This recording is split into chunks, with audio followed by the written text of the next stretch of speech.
আসসালামু আলাইকুম ওয়া রাহমাতুল্লাহ। প্রিয় শিক্ষার্থী বন্ধুরা, কেমন আছো তোমরা? আশা করি সকলেই ভালো আছো। বন্ধুরা, এই ভিডিওর মাধ্যমে আমরা আমাদের বেসিক সিরিজ স্টার্ট করতে যাচ্ছি। আমাদের বেসিক সিরিজের প্রথম মডিউলে তিনটি টপিক নিয়ে আলাপ হবে। Number 1 noun, number 2 adjective, number 3 adverb. এই ভিডিওতে আমরা নাউন সম্পর্কে আলাপ করার চেষ্টা করব। নাউন সম্পর্কে আলাপে প্রবেশ করার পূর্বে প্রথমেই আমরা বলে রাখি, নাউন সম্পর্কে আমরা খুব বেশি ডিপে আলাপ করব না। অর্থাৎ নাউনের প্রকারভেদ সংক্রান্ত যে সকল জটিল রুলস রয়েছে সেগুলো সম্পর্কে এই ভিডিওতে কোনো আলাপ হবে না। এই ভিডিওতে শুধু নাউনটাকে কিভাবে ইংরেজি বাক্য থেকে বের করা যায় সেটাই আমরা আলাপ করব। তো চলো শুরু করি। নাউন সংক্রান্ত আলাপে শুরুতেই আমরা জেনে নিব নাউন কাকে বলে। তো নাউন কাকে বলে এই বিষয়টা মোটামুটি তোমরা সকলেই অবগত। আমরা যদি তারপর আরেকবার বলি, পৃথিবীতে যত কিছুর নাম রয়েছে সবটাই নাউন। এই নাউনটা এক শব্দ হতে পারে, দুই শব্দ হতে পারে, তিন শব্দ হতে পারে। সহজ কথাই হলো, যত শব্দই হোক পুরোটা মিলে যদি একটা নাম বোঝায় তাহলে সেটা নাউন। যেমনটা আমরা স্ক্রিনে দেখতে পাই, যে শব্দ দ্বারা কোনো ব্যক্তি, বস্তু বা স্থানের নাম বোঝায় তাকে নাউন বলে। For example, Bangladesh is a beautiful country. উল্লিখিত বাক্যে আমরা দেখতে পাই বাংলাদেশ হলো একটা নাউন, তারপর কান্ট্রি হচ্ছে আরেকটা নাউন। এখান থেকে আমরা যে বিষয়টা বুঝতে পেরেছি, নাম হওয়ার জন্য কখনোই শুধু ব্যক্তি জরুরি না, ব্যক্তি ছাড়াও নাম হতে পারে। কোনো সংস্থার নাম হতে পারে, কোনো দেশের নাম হতে পারে, তারপরে হচ্ছে ধরো কোনো স্থানের নাম হতে পারে, অনেক কিছুই হতে পারে। এখন আমরা দেখব নাউন আমরা কিভাবে ইংরেজি বাক্য থেকে বের করব। অর্থাৎ ইংরেজি বাক্যে যখন কোনো নাউন ব্যবহৃত হবে তখন আমরা কিভাবে চিনব এটা একটা নাউন। নাউন চেনার বিভিন্ন উপায় রয়েছে, এই সবগুলো নিয়ে এখন আমরা আলাপ করার চেষ্টা করব। নাউন চেনার প্রথম উপায় হচ্ছে অর্থের মাধ্যমে নাউন চিনতে পারা। এই প্রথমে আমরা স্ক্রিনে দেখতে পাই লেখা আছে অর্থের মাধ্যমে আমরা নাউন চিনব। অর্থের মাধ্যমে নাউন চিনতে হলে অবশ্যই আমাদের শব্দের অর্থটা জানা থাকতে হবে। এখন একটা পয়েন্ট ক্লিয়ার করি, শব্দের অর্থ জেনে দুনিয়াতে যত নাউন রয়েছে সবগুলা চেনা খুবই জটিল কাজ। এটা আমাদের মতো যারা নন নেটিভ আছে তাদের জন্য খুব ইজি কাজ না। সো অর্থের মাধ্যমে আমরা যা চিনতে পারবো, যেটা আমরা অর্থের মাধ্যমে চিনতে পারবো না সেটা আমরা ভিন্ন উপায়ে চেনার চেষ্টা করব। তো আশা করি প্রথম পয়েন্টটা তোমাদের ক্লিয়ার। নাউন চেনার দ্বিতীয় উপায় হচ্ছে প্রেফিক্সের মাধ্যমে চেনা। এখন আমাদেরকে প্রেফিক্স জানতে হবে। তো প্রেফিক্স কাকে বলে, কি, এই বিষয়গুলো খুব বেশি জানার দরকার নাই। সহজ কথা বললে, এই যে আমরা দেখতে পাই স্ক্রিনে প্রথম কলামে যেটি লেখা আছে এমটি, অটো, বাই, খো, কাউন্টার, এই যে শব্দগুলো এগুলো হচ্ছে প্রেফিক্স। এগুলো যখন কোনো শব্দের পূর্বে বসবে তখন সাধারণত আমরা ওই শব্দগুলোকে নাউন বলবো। এখন এই যে 2 নাম্বার নাউন চেনার যে উপায়টা রয়েছে, এটা দিয়ে আমরা নাউন চিনতে হলে অবশ্যই আমাদেরকে এই শব্দগুচ্ছ সম্পর্কে জানা থাকতে হবে। আর এটার জন্য আমরা এই বিষয়গুলোকে মুখস্থ করে নিতে পারি। যদি আমাদের একান্তই মুখস্থ করতে সমস্যা হয় তখন আমরা যেটা করব, এই শব্দগুলোকে বারবার রিডিং পড়ে নিব। তো আশা করি 2 নাম্বার পয়েন্টটা তোমরা বুঝতে পেরেছো। নাউন চেনার 3 নাম্বার পদ্ধতি হলো সাফিক্সের মাধ্যমে নাউন চিনতে পারা। অর্থাৎ ইংরেজি শব্দগুলোতে যখন নির্ধারিত কিছু সাফিক্স থাকবে তখন আমরা ওই শব্দগুলোকে নাউন বলতে পারবো। সাফিক্স শব্দের শেষে বসে। এখন এই সাফিক্স গুলোকে মূলত মুখস্থ করতে হবে। তাহলে আমাদের এখানে 2টা পয়েন্ট একটু ক্লিয়ার রাখা উচিত। নাউন চেনার দ্বিতীয় এবং তৃতীয় পন্থা, অর্থাৎ সাফিক্স এবং প্রেফিক্সের মাধ্যমে যে নাউন আমরা চিনব, এটা কিন্তু মুখস্থের উপর নির্ভর করছে। মুখস্থ করা ছাড়া এই বিষয়টাতে খুব বেশি একটা ভালো কিছু করা যাবে না। তাহলে নাউন চেনার প্রথম 3টি উপায়, অর্থাৎ অর্থের মাধ্যমে চেনা, প্রেফিক্সের মাধ্যমে চেনা, সাফিক্সের মাধ্যমে চেনা, এই বিষয়গুলো একটু জটিল। এই বিষয়গুলো দিয়ে আমরা যতটুকু চিনতে পারি চিনব, অন্যথায় আমরা এই বিষয়গুলোর বাইরে গিয়ে অন্য কিছু লজিকের মাধ্যমে নাউন চিনব, যেটা আমরা 4 নাম্বার অপশনে আলাপ করছি।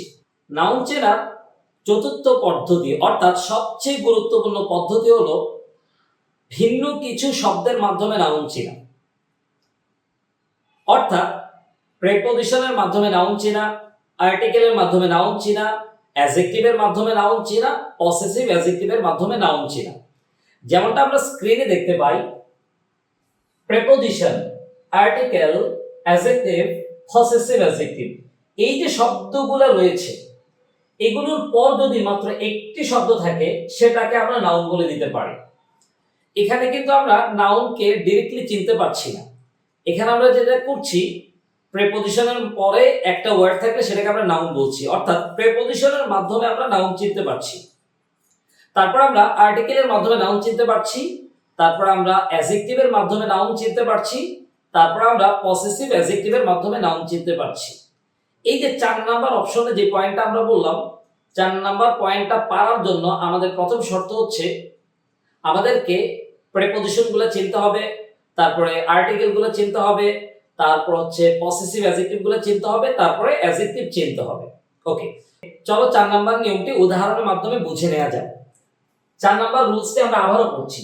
Preposition, article, adjective, possessive adjective, এই শব্দগুলোর পর যদি মাত্র একটা শব্দ থাকে সেটাকে আমরা নাউন বলছি।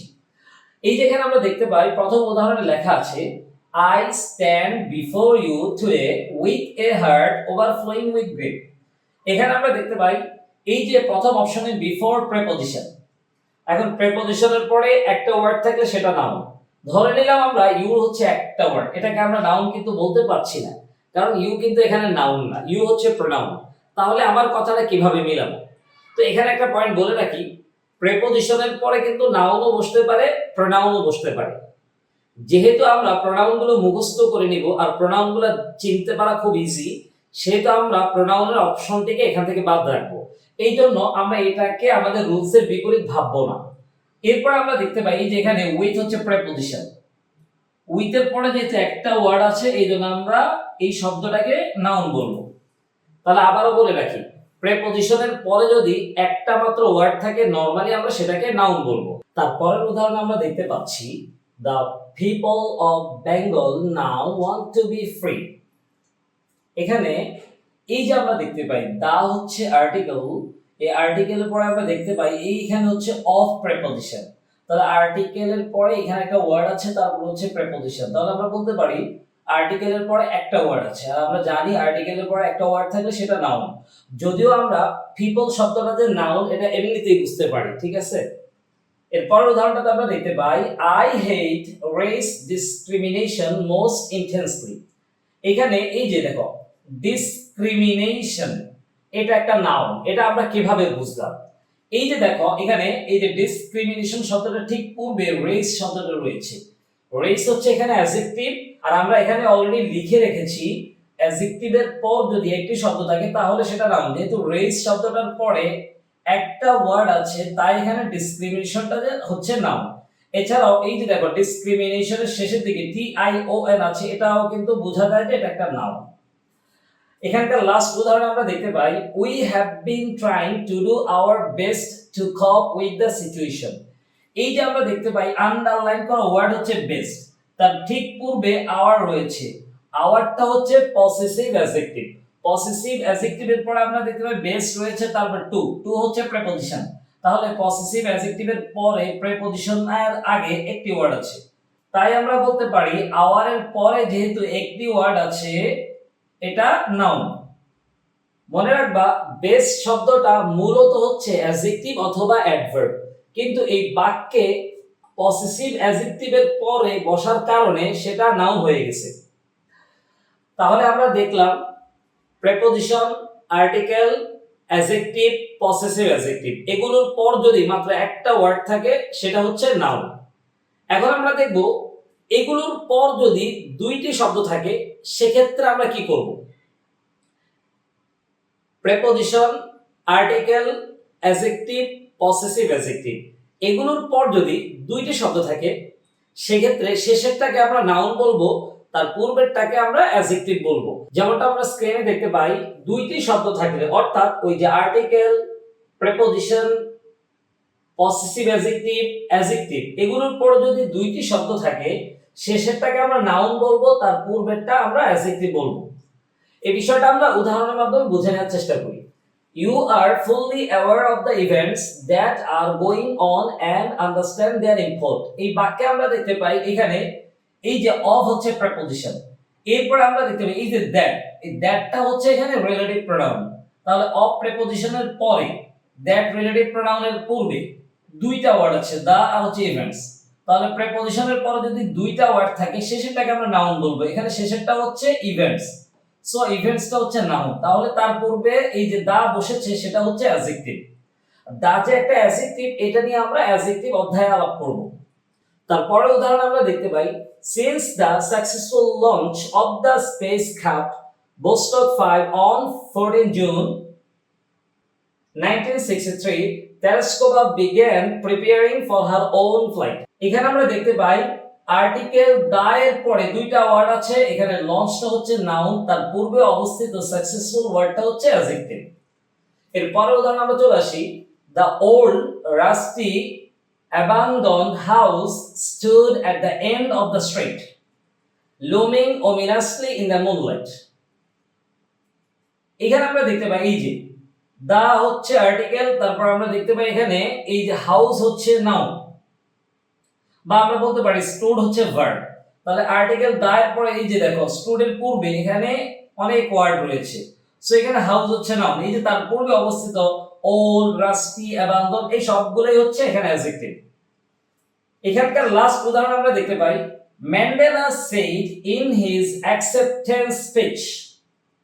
অর্থাৎ এই যে দেখো Mandela said in his acceptance speech, এখানে এই যে হিজ হচ্ছে পসেসিভ অ্যাডজেক্টিভ, তারপরে দুইটা ওয়ার্ড রয়েছে। এই যে দেখো হিজ এর পরে যেহেতু দুইটা ওয়ার্ড রয়েছে শেষেরটাকে আমরা নাউন বলবো, স্পিচ শব্দটা এখানে নাউন, তার পূর্বে অবস্থিত অ্যাকসেপ্টেন্স ওয়ার্ডটি হচ্ছে অ্যাডজেক্টিভ। তো আমি আবার একটু রিপিট করছি, প্রেপোজিশন, আর্টিকেল, পসেসিভ অ্যাডজেক্টিভ এবং অ্যাডজেক্টিভ এই শব্দগুলোর পর যদি একটা মাত্র শব্দ থাকে সেক্ষেত্রে আমরা সেটাকে নাউন বলবো, আর এগুলোর পর যদি দুইটা শব্দ থাকে শেষেরটাকে আমরা নাউন বলবো, তার পূর্বেরটাকে আমরা অ্যাডজেক্টিভ বলবো। এগুলোর পর অর্থাৎ preposition, article, adjective, possessive adjective এগুলোর পর যদি তিন বা তার চেয়ে বেশি শব্দ থাকে সেক্ষেত্রে আমরা এখানে নাউন কিভাবে নির্ণয় করব। সেক্ষেত্রে মনে রাখতে হবে একদম শেষের শব্দটা হচ্ছে নাউন, তার পূর্বেরটা হচ্ছে অ্যাডজেক্টিভ, আর তার পূর্বেরটা অ্যাডজেক্টিভ এবং অ্যাডভার্ব উভয়টি হতে পারে। এই সংক্রান্ত উদাহরণ আমরা ইনশাআল্লাহ আলাদাভাবেই তৈরি করব। আপাতত আমরা এখানেই শেষ করছি এই বিষয়টা। তো নাউন চেনার পঞ্চম যে রুলসটি আমরা সেট করেছি তা হলো নাউনের ব্যবহারের মাধ্যমে নাউনকে চিনতে পারা। অর্থাৎ বাক্যে নাউন কিভাবে ব্যবহৃত হয় এই বিষয়টা বুঝতে পারলে আমরা নাউন চিনতে পারবো। যেমনটা আমরা স্ক্রিনে লিখে রেখেছি, কোন শব্দ যদি সাবজেক্টের জায়গায় বসে অথবা অবজেক্টের জায়গায় বসে অথবা অবজেক্ট অফ প্রেপোজিশনের জায়গায় বসে অথবা কমপ্লিমেন্টের জায়গায় বসে অথবা অ্যাপোজিটিভ হয় সেক্ষেত্রে তাকে আমরা নাউন বলতে পারি। এখানে কিন্তু একটা কথা মনে রাখতে হবে, এই যে সাবজেক্টের জায়গায়, অবজেক্টের জায়গায় অথবা হচ্ছে অবজেক্ট অফ প্রেপোজিশনের জায়গা অথবা কমপ্লিমেন্ট এগুলোর ক্ষেত্রে কিন্তু প্রোনাউনও বসতে পারে। যেহেতু প্রোনাউন আমরা দেখলেই চিনতে পারবো সেহেতু এখানে আমরা প্রোনাউনের আলাপটা আর করছি না। তো আমরা একটু উদাহরণের মাধ্যমে বিষয়টা বুঝে নিই। আমরা দেখতে পাই এখানে লেখা আছে ডগ চেজ দ্য ক্যাট। এই যে ডগ শব্দটা আমরা দেখতে পাই চেজ ভার্বটার পূর্বে বসেছে। ডগ শব্দটা যেহেতু চেজ ভার্বটার পূর্বে বসেছে আর এই ডগ শব্দের অবস্থান হলো সাবজেক্টের জায়গায়, সো আমরা বলতে পারি ডগ শব্দটা এখানে নাউন হয়েছে কারণ ডগ শব্দটা এখানে সাবজেক্টের জায়গায় বসেছে। এর পরের উদাহরণ আমরা দেখতে পাই she bought a bicycle। এখানে she হচ্ছে সাবজেক্ট, bought হচ্ছে ভার্ব। এরপর আমরা দেখতে পাই a bicycle, এটা হচ্ছে অবজেক্টের জায়গায় বসেছে, আর যেহেতু এখানে অবজেক্টের জায়গায় বসেছে এটা, তাই এটা হচ্ছে নাউন। এর পরের উদাহরণে আমরা দেখতে পাই অবজেক্ট অফ প্রেপোজিশনের she went to the store। এই যেখানে আমরা দেখতে পাই টু হচ্ছে প্রেপোজিশন, তারপরে আমরা দেখতে পাই দুইটা ওয়ার্ড রয়েছে, স্টোর হচ্ছে নাউন, এছাড়াও টু এর পরে যে দ্য স্টোর রয়েছে এটা হচ্ছে অবজেক্ট অফ প্রেপোজিশন। কমপ্লিমেন্টের উদাহরণ আমরা দেখতে পাই শি ইজ আ স্টুডেন্ট। এই যে এখানে ইজ ভার্বটা হচ্ছে লিংকিং ভার্ব। লিংকিং ভার্বের পরে যে নাউনটা বসেছে এখানে তা হচ্ছে কমপ্লিমেন্ট। আমাদের আজকে লাস্ট উদাহরণ অ্যাপোজিটিভের, my friend a doctor help me. এখানে আমরা দেখতে পাই এই যে মাই ফ্রেন্ড শব্দদ্বয়কে ব্যাখ্যা করেছে এ ডক্টর, আর এই ডক্টর যেহেতু মাই ফ্রেন্ডকে ব্যাখ্যা করেছে তাই এই ডক্টর হলো অ্যাপোজিটিভ। আর আমরা বুঝি অ্যাপোজিটিভটা নাউন হতে পারে, সো এখানে এ ডক্টর হচ্ছে নাউন।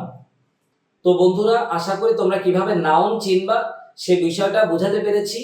এছাড়াও এই টপিক এবং তারপরে আমরা আপলোড দিব হচ্ছে অ্যাডজেক্টিভ এবং অ্যাডভার্ব, এই তিনটা টপিক কমপ্লিট ভাবে আপলোড করার পর এরপরে আমরা এই তিনটা টপিককে সমন্বয় করে ইংরেজি পাঠ্য বই থেকে কিভাবে আমরা পার্টস অফ স্পিচ নির্ণয় করব সেই বিষয়টা নিয়ে একটা প্র্যাকটিস ক্লাস দিব ইনশাআল্লাহ।